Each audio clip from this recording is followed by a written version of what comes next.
फिर भी तने कर दियो मंत्री पौधरोपण कार्यक्रम किया गया, क्या कहोगे इस कार्यक्रम के बारे में? इस देश के यशस्वी प्रधानमंत्री आदरणीय मोदी जी ने जो आह्वान इस देश के हर व्यक्ति से किया है, एक पेड़ माँ के नाम, ये सिर्फ एक कार्यक्रम ही नहीं, ये देश और दुनिया के आने वाली चुनौतियों को, क्लाइमेट चेंज की जो चुनौतियां हैं उसके लिए भारत जागरूक रहे, भारत की आने वाली पीढ़ी जागरूक रहे।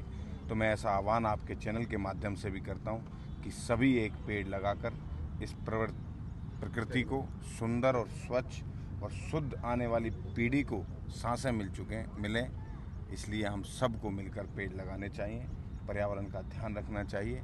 ऐसे इस देश के यशस्वी प्रधानमंत्री जी और यहाँ के मुख्यमंत्री नायब सिंह सैनी जी का जो एक विजन है, उसके नियमित मुझे लगता है आज वन महोत्सव के नाते हम सब लोग एकत्रित हुए हैं। आज 1000 से ज़्यादा पेड़ इस प्रांगण में लगाए जाएंगे।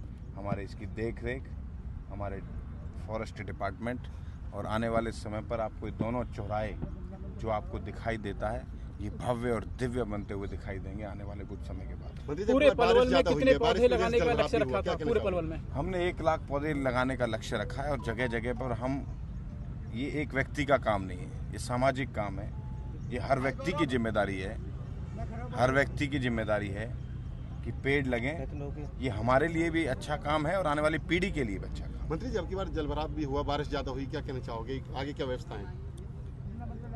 पहली बार मैं जब से हमने जानकारी और सुर्ख संभाली है, इतनी बारिश 70 mm बारिश पलवल के अंदर हुई है।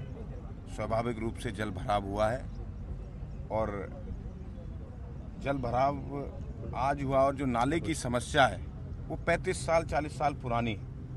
मेरे 7 महीने के बाद मुझे जो जानकारी मिली 8 महीने के बाद कि ये नाले की जो समस्या है, हमारा प्रयास रहेगा कि इस नाले को अगली मानसून से पहले कराकर इस जिले को जल भराव की समस्या से दूर किया जाए। और मेरा आप सभी पत्रकार साथी और मेरे सोशल एक्टिविटियों से आग्रह है कि आप लोगों ने जिस प्रकार से दिखाया है, क्योंकि मुंबई हो या गुरुग्राम हो या फरीदाबाद हो, स्मार्ट सिटियों में भी बहुत ज़्यादा पानी था, लेकिन मैं आभार व्यक्त करता हूँ आपके चैनल के माध्यम से सभी कर्मचारी साथियों का कि 3 से 4 घंटे से ज़्यादा हमारे इलाके में पानी बचा नहीं था और थोड़ा थोड़ा जो बचा वो धीरे धीरे चला जाएगा। ये उनका आभार व्यक्त करता हूँ और आने वाले समय पर हम नाले की बड़ी प्रक्रिया जो 35 साल से लंबित थी उसको हम कराने का काम करेंगे, इससे फ़ायदा मिलेगा। मंत्री जी, पूर्व गवर्नर सतपाल सिंह मलिक जी का निधन हुआ, विपक्ष से जो सवाल उठा रहा है कि जो अब बीजेपी के राष्ट्रीय अध्यक्ष भी रहे, सांसद रहे और पूर्व गवर्नर रहे जम्मू कश्मीर के, लेकिन जो सरकार ने उन्हें जो सम्मान मिलना चाहिए था संस्कार के समय पर राज्य में सम्मान नहीं दिया गया, क्या कहना चाहिए? का इस देश में विकास में और बहुत योगदान था, एक अच्छे समाज सेवी था, मेरी ओर से उनको श्रद्धांजलि में उनको अर्पित करता हूं। मंत्री जी, जो आपकी और करंदलाल के बीच में एक याचिका चल रही है, उस पर जो 8 तारीख से उस पर बहस शुरू हो गई है और 26 तारीख उसमें लगा दी, क्या कहना चाहोगे? मैंने पहले भी आपको बोला है कि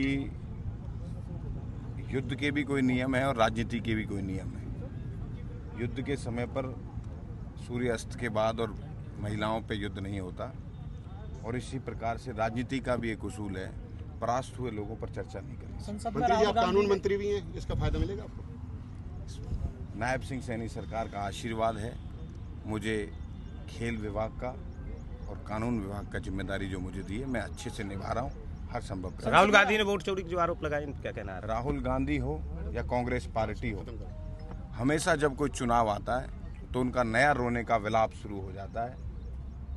पहले कभी वो ईवीएम पर रोते थे, अब आने बिहार वाले चुनाव आने वाले, उनको पता है कि हम चुनाव हार रहे हैं, तो अब वो नए सफूगा लेकर आ गए।